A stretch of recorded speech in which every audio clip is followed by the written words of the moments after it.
crying, not crying. Another one flew in. Another explosion. Another one just hit. He's shooting.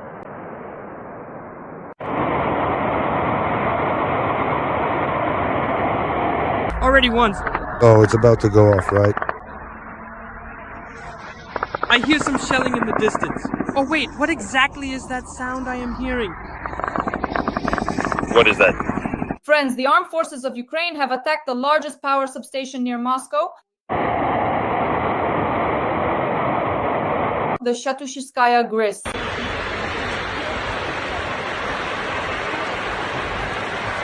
There were emergency blackouts in the region. Sheremetyevo airport was forced to close, drones were flying toward Moscow, and air defense systems were active.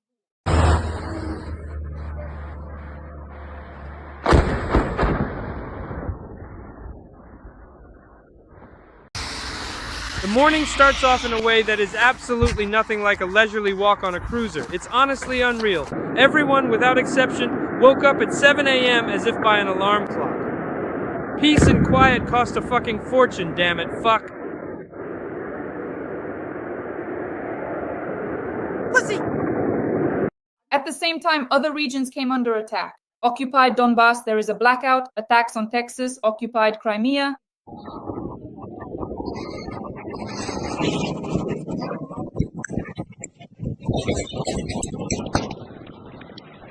We work, we help.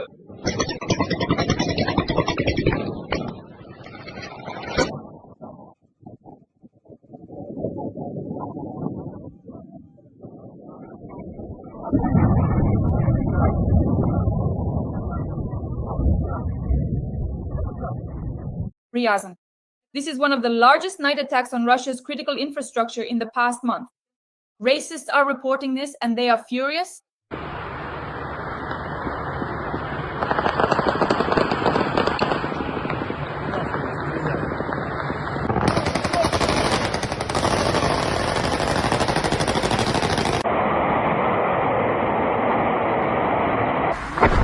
Just like that.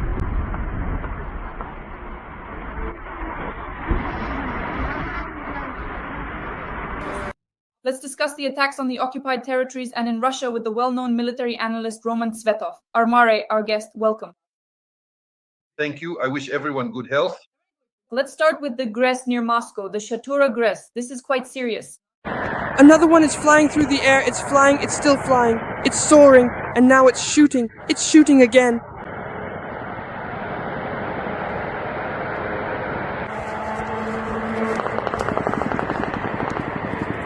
Well, you know, I saw that footage and honestly it was really incredibly striking and memorable.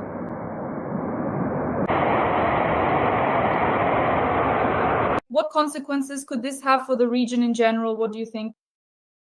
Well, without a doubt, right now, Ilyich must have turned over in his grave a couple of times. This is the same Shatura that he himself built. Remember all those photos of him hauling a log, that inflated rubber one so he wouldn't fall? That's exactly Shatura, and now they've reached it. Shatura is just over 100 kilometers from Moscow. It's one of the main stations that powers Moscow's energy ring. We once with you, for our readers, it talked about how even without having ballistic missiles at the moment, you could cut off Moscow's electricity supply. That is, to go along the energy ring at distances from 100 to 300 kilometers and shut down all the thermal power plants, naturally the substations, power lines, and the 8 technological corridors that enter this ring from almost all sides. So Shatura is one of the main solid ones. That's how I would put it. It used to run on peat back in Lenin's time. And now, of course, there's a gas supply, meaning not just gas lighting, but fully gas-powered gas generators, as they're called. There are similar, slightly smaller gas generators inside the ring itself, inside Moscow, several dozen. That's why it's important to cut off not only, of course, the power lines to the IGR substations, but also to cut off these the pipelines that bring energy carriers into Moscow. We've started working. If we keep going at this pace, it is very likely that Muscovites, the people of Moscow, will receive a truly special present waiting for them under the tree for New Year's. However, they will not actually see the tree itself, nor will they be able to celebrate the holiday together with President Putin, as both the traditional New Year's tree and the country's leader will be absent from the festivities. Roman Grigorievich, actually, when I looked at our strikes just now, almost all of them are targeting the CHP plants. That is, we're striking the CHP plants in a ring surrounding Moscow. And for example, over the past 5 days, these strikes have been regular. I just checked, and almost all the CHP plants and substations in the direction of Moscow are being targeted for attack. What do you think? Thermal power plants plus substations. That is, these are the so-called substations that increase the voltage in the power grid.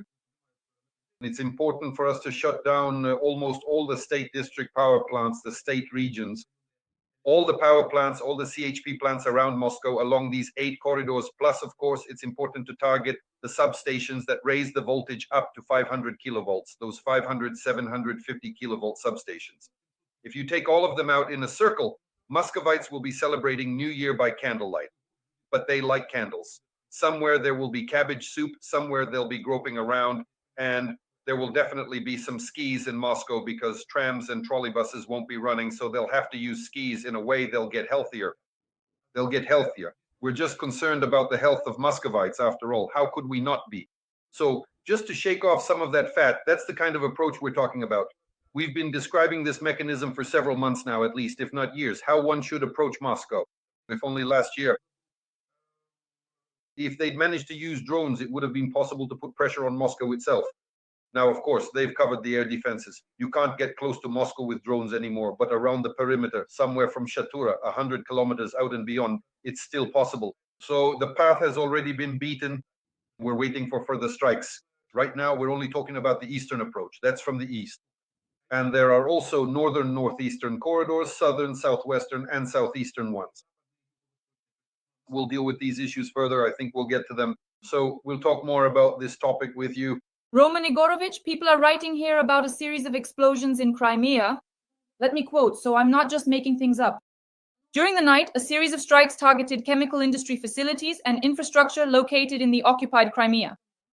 Brom was attacked, also known as the Perekop bromine plant.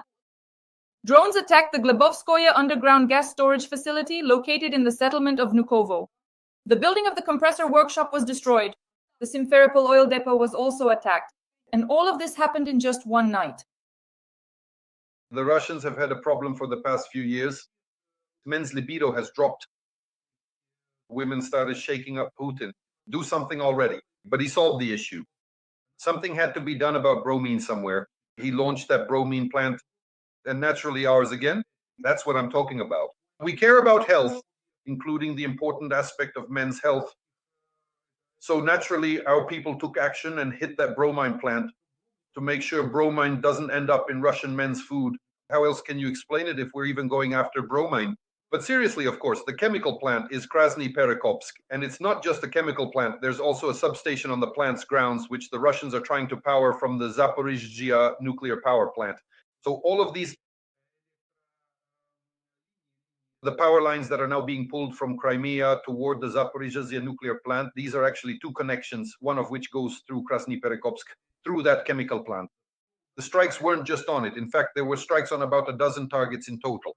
Targets in Crimea were hit. Our drone forces, special operations forces, naval forces, and air forces are all involved, which is why our intelligence services are also engaged. In other words, the main directorate of sockets is responsible for security. About 60 Crimea now along Europe. Over the past couple of weeks, to put it simply, we've basically destroyed more than a dozen radar and anti-aircraft missile systems there. That's at the very least a plus. We've talked so many times about the oil depots, and there have been strikes on airfields. The operations in Saki and Novofedorivka were quite successful. They also struck substations as well as thermal power plants that supply electricity to military facilities. It's important for us to stop the logistics through Crimea, which are currently supporting the Kherson and Zaporizhzhia directions. Roman Nikolaevich, for example, there were also powerful explosions in Crimea on the night leading into Sunday. Local channels reported that oil refineries were attacked. So it turns out that on the night leading into Monday and the night leading into Sunday, we struck oil refineries and part of Russia's fuel infrastructure, which supplies the Russian Black Sea Fleet and logistics on the southern front. And now it's being attacked for the 2nd day in a row. That's right. We hit the Ilsky refinery and other oil refineries, so that's already being targeted. in the Rostov region as well, and naturally through Crimea. So Crimea was also combed through, and strikes were carried out on several remaining oil depots. There are still some tanks left there. They've already started hunting down the tanks. So the main oil depots in both Vardeysk and Feodosia have been hit, and now they're practically targeting every single tank, each of which could hold several thousand tons. They're starting to go after those too. In the end, it will come down to striking every container that has fuel in it. There will be strikes across Crimea. This is about logistics. It's very important for us to cut off this logistics chain. Ilsky, Afipsky oil refineries, that's already in Krasnodar Krai and Rostov Oblast. Plus, they also targeted the Ryazan and Saratov refineries. So they haven't forgotten about those either. Our drones have also been sent there. By the way, this mission to destroy the Russian economy is ongoing. That is through the destruction of Russia's oil industry. 2/3. No matter what he says, now Putin is starting to squirm. He's fidgeting in a place that frankly shouldn't be his, but Kabaeva's. He's squirming to try to cover up this blow to the Russian economy and in the information space. Because everyone understands perfectly well, and war is mathematics, that if we burn down, or rather, when we burn down the Russian oil industry, the economy will collapse. Russia will simply fall apart. And Putin is trying to mitigate precisely these direct sanctions of ours against the Russian economy through destruction. Specifically, the oil and gas sector of Russia.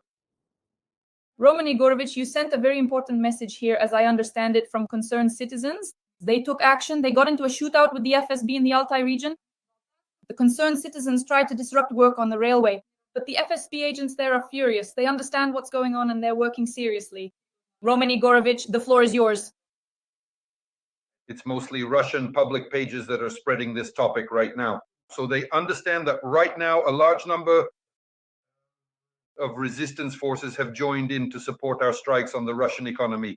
And the Russians are trying to counter this topic as well. In other words, they're trying to take some information they've dug up somewhere and spin it in their favor, present it from their own perspective. But in reality, this just shows that the work of our concerned citizens continues, that efforts are ongoing all across Russia. I mean, we have 17.5 million square kilometers, and of course, we can't cover that with just our own resources and means. But there are internal resources, and these internal resources, we can see how they work. And the Russians are trying to show so-called resistance. There's no way they can control 100 million people. No matter how many FSB agents there are, they can't lock down 100 million. Especially since there are still our die-hard partisans living in Russia who are ultimately trying to break free from Moscow's influence. The whole problem there is precisely the Moscow yoke, so to speak, over those peoples of Russia who are trying to escape this pressure. Roman Nikolaevich, while we're recording this stream, Sobyanin is reporting that drones are flying toward Moscow in broad daylight, so to speak. Temporary restrictions are being introduced at Domodedovo airport, which means drones are being shot down. And so in real time, Sobyanin is reporting how Moscow is now being attacked even during the day. Well, that's an interesting piece of news. It's still unclear what has been hit, but the attack is ongoing. Well, the thing is, as I've said so many times, there are two ways drones can reach Moscow. There are two mechanisms. The first mechanism is ballistics. That is, Russian ballistic missiles, anti-aircraft missile systems, intercept them with an efficiency of about 0.3. So basically, they'll shoot down a third, but 2/3 will get through and can take out almost any target. So roughly speaking, you don't send just one missile at a target, but 2 or 3, and that means the target will be destroyed with 100% certainty. But that's ballistics. For now, we don't have ballistics. We have fairy tales, we have videos, we've had announcements for the 3rd year now, or maybe the 2nd. I can't even remember anymore. But ballistic announcements and ballistic videos somehow don't impress Russians. But a ballistic missile should impress them. Eventually, it will appear because, all things considered, it's not that big of a problem. And the second option is a large number of drones. Now, if, say, 500 or 1,000 drones were sent because they're drones and they're shot down on their way to Moscow, if they're sent right into that ring, the Moscow air defense ring, they shoot them down with an efficiency of about 0.9. Roughly speaking, out of 100, maybe 10 drones would get through, and that's if they don't have even more. So realistically, for at least 100 to get through, you'd need to send at least about 1,000 drones. And 100 drones for Moscow is not really a big problem, all things considered. That is, they can basically shoot them down inside Moscow itself. So there are two mechanisms here. Well, sending 1,000 drones to Moscow, maybe you could send thousands, split them up, burn down 10 oil refineries. In that case, there's simply no point in using drones just against Moscow itself. But in the Moscow region, now that's possible. Right outside the Moscow ring, meaning the air defense ring, which is about 50 to 70 kilometers out. So 50 to 70 kilometers from Moscow, basically at a range of 100 kilometers, you can bypass Moscow and take out targets like we discussed, for example, the decommissioned power plant near Moscow at a distance of 117 kilometers. That's exactly right. And within this 100-kilometer radius, give or take 20 or 30 kilometers, the Russians have a huge number of military facilities, not just energy-related ones, military ones, starting with Dubna, where there's a nuclear center that's about 120 kilometers from Moscow, if I remember correctly, and ending with various Kashira sites, which are to the south. Here you go, Roman Yurievich, as if they're listening to you. Defense Express, I'm reading the news.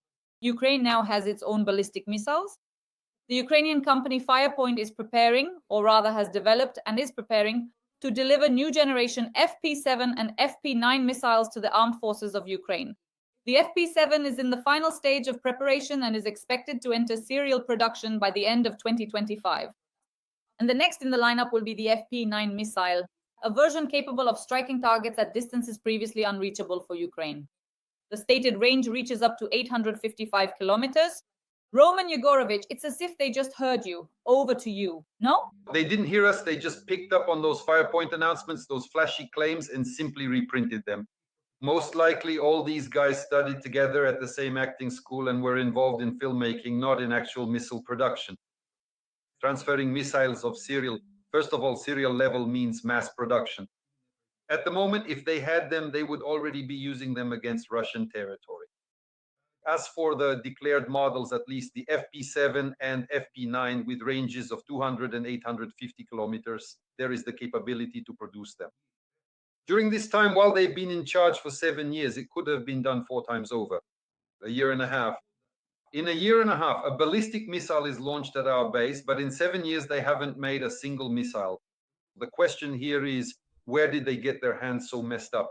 I won't say on air which part of the body it's from, but let's just say it's somewhere below the back, that's for sure. Because making a missile... Look, the Germans made the V2 almost 100 years ago. The V2 100 years ago cost, I think, 100,000 Reichsmarks per missile at the time, and they produced thousands of them. I believe they started testing in 42. By 44, they were already mass producing them, and by 1945, several thousand V2 rockets with impressive ranges of over 300 kilometers were carrying out combat missions to the west. Well, mostly they were sending them to London, that is, to that side. And that was almost 100 years ago. Now, of course, we have different technologies. By now, you could have made that rocket 300 times over and already launched it. Even here with the V2, there's no need to invent anything new. The V2 was used, and they didn't even have satellites back then.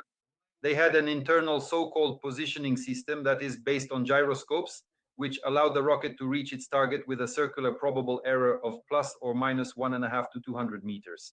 And the V1 cruise missile, there were actually, I think, tens of thousands produced, and they cost, I believe, around 10,000 Reichsmarks, which is basically nothing, all things considered. So Flamingo is basically the same as the V1, and FP7 is basically the same as the V2. Well, how can it not be made if the task was set?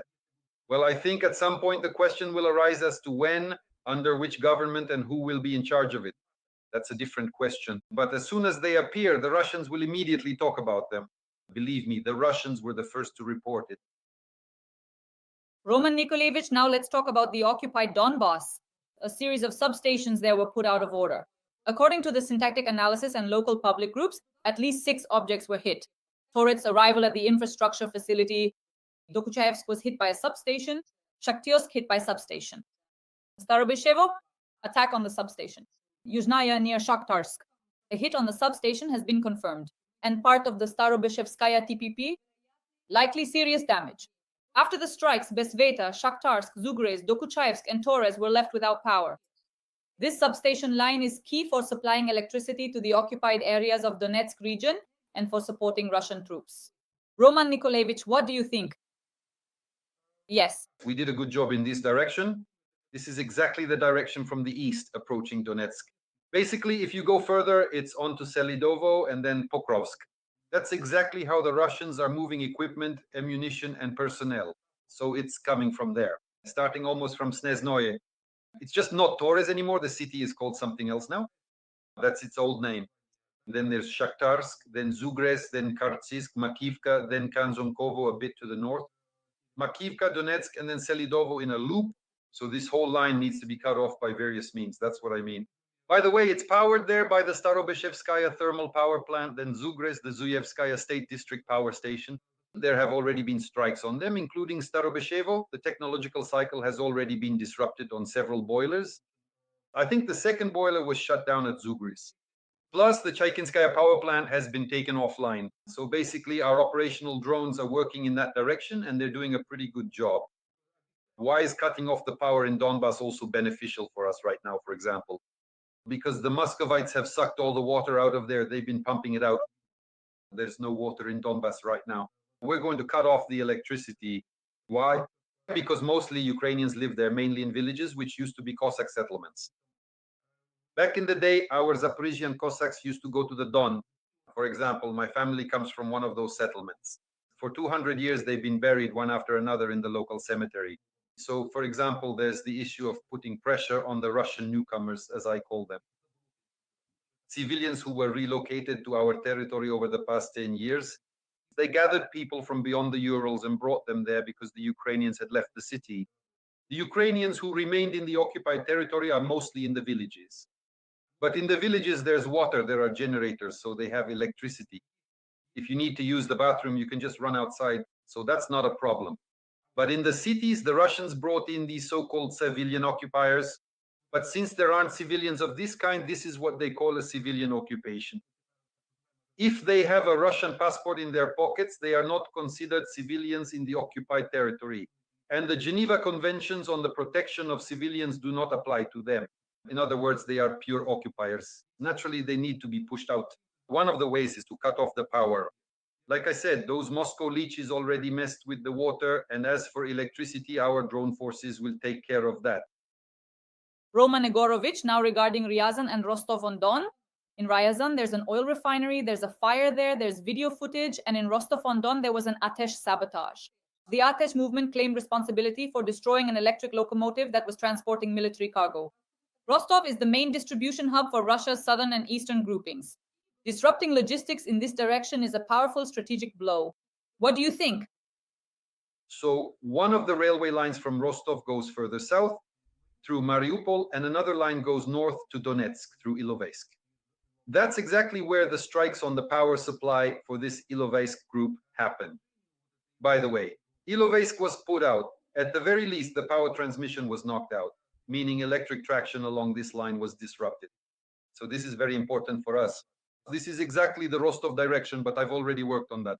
In some areas, at least, the guys are doing a great job. You could even call them partisans, concerned partisans, but they're working directly on the Russian railways, disabling them, sometimes blowing them up, sometimes just knocking them down or laying them down. Well, whatever the right word is, let the Russians figure out what's correct there. In other words, they're taking out Russian trains carrying military equipment, and of course, Ryazan as well. The Ryazan oil refinery, by the way, that's in the southeast direction, which is important, is one of the technological corridors. Because in Ryazan, there's also an IPS, which was also hit. It's either 500 kilowatts or 750. I don't remember exactly, but it's more than 500 kilowatts. And there's also the Ryazan oil refinery, which pumps diesel, gasoline, and aviation kerosene through pipelines to Moscow. And these are technological corridors. And there's also Diaghilevo in Ryazan, which is an airfield where the Tu-95 and Tu-22 M3 are based. And those are the KH-11 and KH-22 missiles on the Tu-22 M3+. At Diaghilevo, there's also the Flight Crew Retraining Center and an aviation plant, an aircraft factory. So it's a pretty serious hub there as well, which is why I think the popular path of our drone systems won't grow over in that direction anytime soon. So, Roman Yurievich, it's possible that not only the oil refinery was attacked in the region, but also the Diaghilevo airfield. So, could that also have been a strike?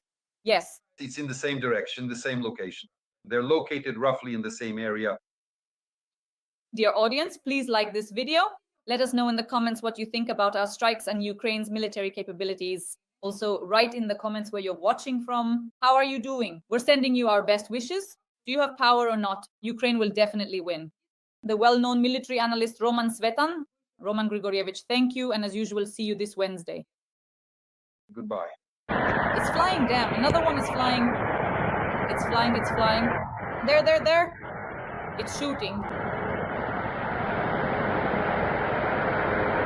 It's definitely coming this way. I can see it. Quiet.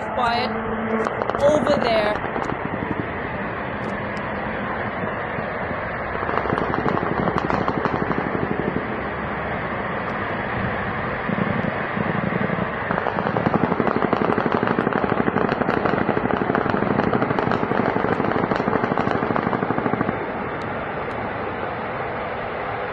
It's flying. It's ahead. What's that over there? Wait, I think I see something. Can you see it too? It looks like there's something unusual in that direction, but I'm not sure what it is yet.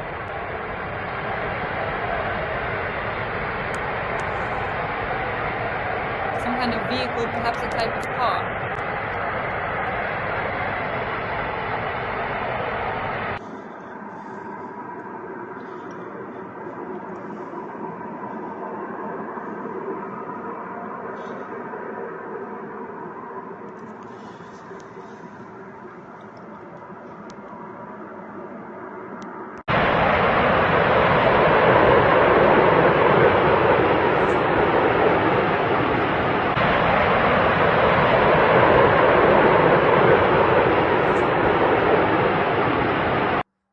Damn, that's already the 4th or 5th drone flying.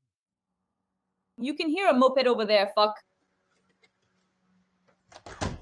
Yeah, sure, absolutely, of course, definitely.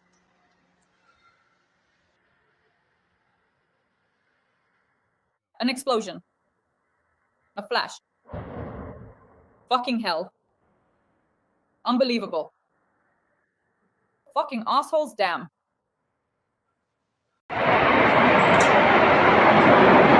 I'm just at a loss. Where did it go? Where? Anywhere at this particular point in time, Is it? at this very moment,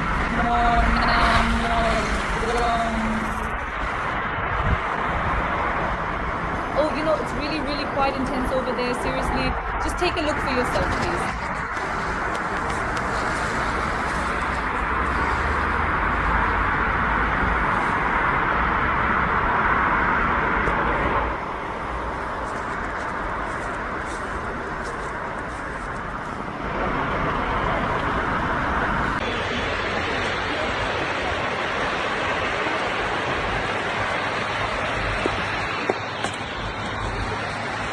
what's that? Is that a unit, right? Hell if I know. This is fun. So basically they drove the 33rd into the shelter on the territory because there are incoming strikes there.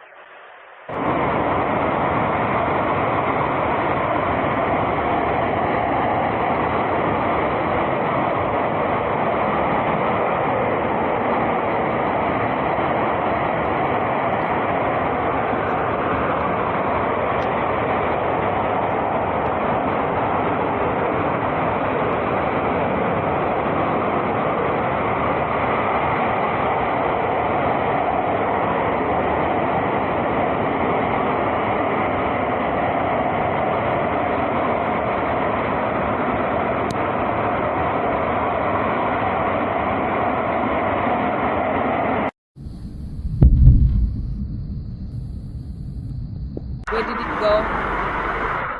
Where? And where is it there? Now more thunder is rolling in, and the sound is getting louder and more powerful with each passing moment. Oh, it's really intense over there with flashes of lightning lighting up the sky and the rumble echoing all around us. Look already, you can see how the storm is building and the atmosphere feels charged with energy and anticipation.